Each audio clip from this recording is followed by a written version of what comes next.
राधे राधे दोस्तों, आपका स्वागत है आपके चैनल जिसका नाम है भारत की कहानियाँ।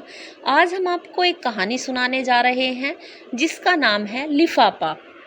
बड़ी बेटी महक की शादी हो चुकी थी और छोटी बेटी चहक शादी लायक उम्र में थी। हस्बैंड रविश अपने दफ्तर में बिजी रहते थे और 45 साल की मीना उम्र और हालातों के ऐसे दौर में थी जहां घर पर उसका अकेलापन महसूस करना लाजमी था। बदलते हालातों और अकेलेपन को एक महिला की नियति समझे उसने बेटी और पति को अपनी अपनी दुनिया में छेड़ना ठीक नहीं समझा। किसी दोस्त ने सलाह दी, मीना कोई छोटा मोटा घरेलू बिजनेस कर लो, वैसे भी तो बाहर वाला कमरा तुम्हारा खाली ही रहता है। अकेलापन दूर होने की एक उम्मीद सी दिखाई दी तो घर में ही कागज के लिफाफे बनाने का छोटा सा सेंटर खोल लिया। कुछ एक गरीब औरतों को रोजगार मिल गया और मीना को थोड़ा समय बिताने के लिए भी मिल गया। बेटियों और पति की अलग दुनिया बनी हुई थी। मैं अपना हिस्सा तलाशने और सहजने के साथ मीना ने भी अपनी दुनिया एक बना ली। दुनिया हसीन थी। भाभी सेक्टर 7 वाले अनिल स्टोर में बात हुई है, वो भी ऑर्डर देना चाहते हैं लिफाफों का। बताओ क्या कहें उससे। सुनीता ने लिफाफे बनाते हुए मीना से पूछा।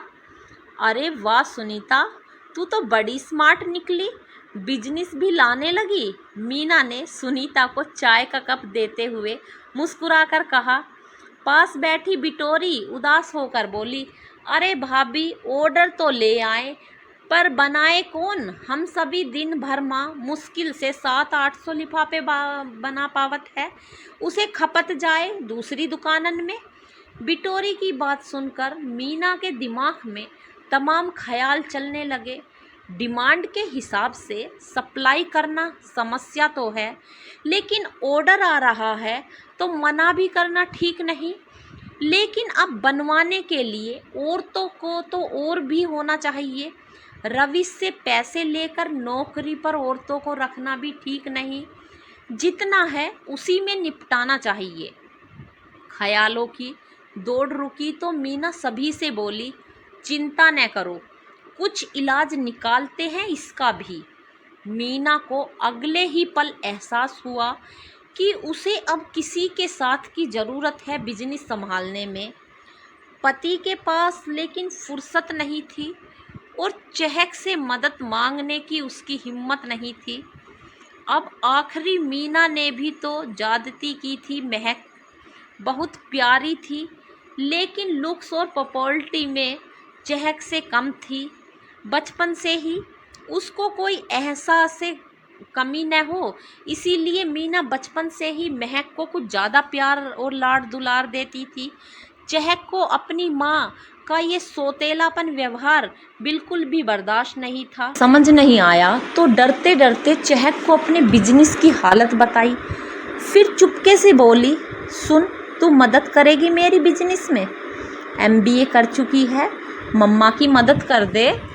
मीना की बात पर कोई खास ध्यान नहीं दिया। चहक बोली, आपको मेरी ज़रूरत कैसे पड़ गई? दीदी को बुला लो, वही करेगी मदद आपकी। जैसी उम्मीद थी वैसा ही जवाब मिला मीना को। बिना कुछ बोले एक गहरी सांस लेकर कमरे से निकलने लगी। लेकिन इसी बीच चहक को माँ पर प्यार और तरस दोनों आया और साथ ही बिजनेस में भी कुछ दम दिखाई दिया। दिमाग में उसके तमाम आइडिया भी उसी वक्त आ गए। मम्मा रुको ज़रा, ये बताओ क्या एग्जिट मदद चाहिए मुझसे? चहक ने अपने जज्बात छिपाते हुए कहा। लेकिन मीना तो माँ थी, भाप गई बिटिया की फीलिंग। फ़ौरन आगे बढ़कर गले लगाया और बोली, थैंक यू बेटा, आई लव यू। माँ को थोड़ा पीछे करते हुए और इतराते चहक बोली, ओहो ये सब ठीक है, ये बताओ मेरा क्या फ़ायदा है इसमें? मम्मा, चहक के गाल सहलाते हुए मीना ने कहा, स्टूपिड, ये बिजनेस तेरा ही तो है, अब इसे कैसे चलाना है तू ही डिसाइड कर। माँ के मुंह से ये बात सुनकर चहक वाकई चहक उठी। उसके मन की बात जो माँ ने कह दी, और शायद पहली बार ऐसा कुछ किया जिसमें उसके महक के साथ कुछ जबरन शेयर नहीं करना था।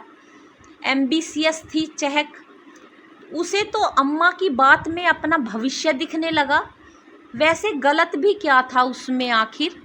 22 साल की मिडिल क्लास लड़की के लिए एक बिजनेस की मालकिन बनना बड़ी बात तो थी ही। वो बात अलग है कि बिजनेस कागज़ के लिफाफे बनाने का हो या कोई और हो। जोश इतना था चहक में, उसने फ़ौरन रोड मैप बनाने का सोच लिया। उसी दिन शाम तक उसने उस बिजनेस से रिलेटेड गूगल पर सारी रिसर्च कर डाली और 5 साल का एक रोड मैप भी तैयार कर लिया। मीना को उसके प्लान सुनकर वाकई मज़ा आ गया। बेटी को छेड़ते हुए मीना बोली, यार चहक, तूने तो सच में अपनी फीस के पैसे वसूल कर लिए पूरे। चहक ने लेकिन फ़ौरन सीरियस होकर बोला, लेकिन मम्मा, अब ऐसे काम नहीं होगा। ये भाभी दीदी कल्चर नहीं चलेगा इसमें। मीना ने हंसते हुए कहा, ठीक है, see you madam, as you wish.